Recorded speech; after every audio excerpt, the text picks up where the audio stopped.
नमस्कार दोस्तों। सबसे पहले विश्व पर्यावरण दिवस की सभी को हार्दिक शुभकामनाएं। जैसा कि आप सभी जानते हैं कि इस बार विश्व पर्यावरण दिवस का नारा है कम्बैटिंग प्लास्टिक पॉल्यूशन, प्लास्टिक प्रदूषण से मुकाबला। आप सभी जानते हैं कि हमारे स्वस्थ जीवन के लिए पर्यावरण की शुद्धता कितनी आवश्यक है। इसके बावजूद पर्यावरण प्रदूषण की समस्या लगातार बढ़ती जा रही है।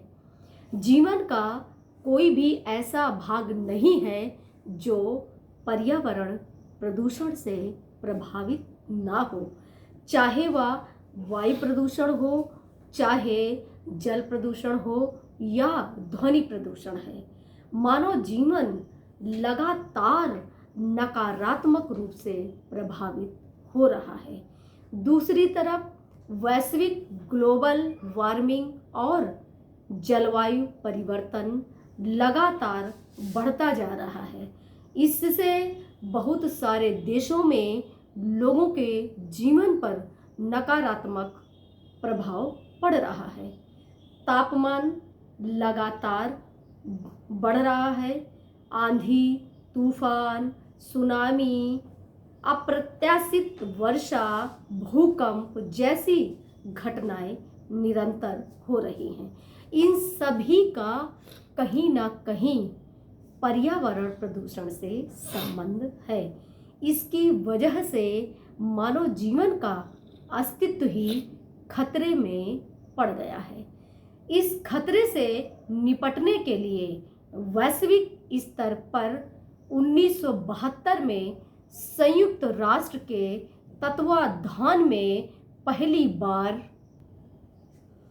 स्टॉकहोम कॉन्फ्रेंस बुलाई गई।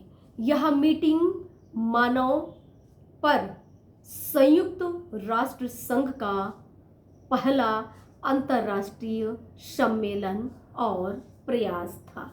स्टॉकहोम स्वीडन की राजधानी है। यह सम्मेलन 5 जून 1972 से शुरू हुई थी। इसीलिए 5 जून को प्रत्येक वर्ष विश्व पर्यावरण दिवस मनाया जाता है। भारत स्टॉकहोम कॉन्फ्रेंस से ही अंतर्राष्ट्रीय प्रयासों में शामिल रहा है। उस समय की तत्कालीन प्रधानमंत्री श्रीमती इंदिरा गांधी ने अपना भाषण दिया था और पक्षों को रखा था।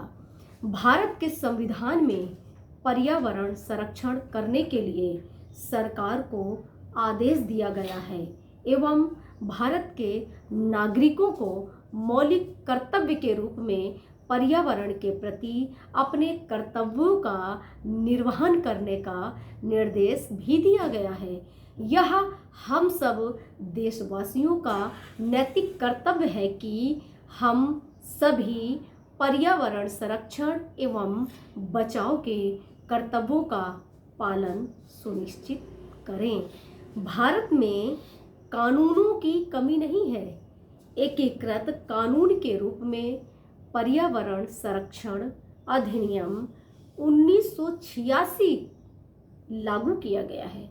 यह पर्यावरण संरक्षण के विविध आयामों को समाहित करता है, लेकिन इसको सही ढंग से सरकारों एवं नागरिकों द्वारा लागू नहीं किया जाता है, जिसके परिणाम स्वरूप लगातार पर्यावरण प्रदूषण बढ़ता ही जा रहा है और इसमें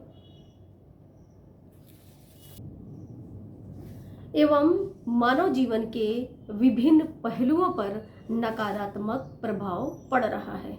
अंतर्राष्ट्रीय स्तर पर अभी तक 29 कॉप कॉन्फ्रेंस ऑफ पार्टीज हो चुकी हैं, लेकिन अभी तक पर्यावरण प्रदूषण रोकने का प्रभावशाली उपाय नहीं हो सका है। पर्यावरण प्रदूषण भी अंतर्राष्ट्रीय राजनीति का शिकार हो चुका है। पर्यावरण दिवस के इस अवसर पर हम सभी नागरिकों को क्या क्या करना चाहिए, देखते हैं। सरकारों पर दबाव बनाना चाहिए कि पर्यावरण प्रदूषण को रोकने का प्रभावशाली प्रयास किया जाए। नागरिकों और सरकार के समन्वय से जागरूकता अभियान चलाया जाना चाहिए। अधिक से अधिक पौधों और वृक्ष लगाए जाने चाहिए। आधारणीय विकास अनसस्टेनेबल डेवलपमेंट पर रोक लगानी चाहिए। जीव जंतु और पर्यावरण के प्रति हम सभी को संवेदनशील होना चाहिए। नवीकरणीय ऊर्जा स्रोतों को विकसित करना चाहिए एवं जीवाश्म ईंधन पर निर्भरता घटानी चाहिए। इस प्रकार हम सभी को संविधान में दिए गए पर्यावरण के प्रति सभी नागरिकों को अपने कर्तव्यों का निर्वहन करना चाहिए एवं पर्यावरण संरक्षण को अपनी भूमिका अदा कर रहा है, इसके प्रति भी सहयोग एवं सम्मान की भावना रखनी चाहिए। पुनः आप सभी को विश्व पर्यावरण दिवस की बहुत बहुत हार्दिक शुभकामनाएं। जय हिंद, जय भारत।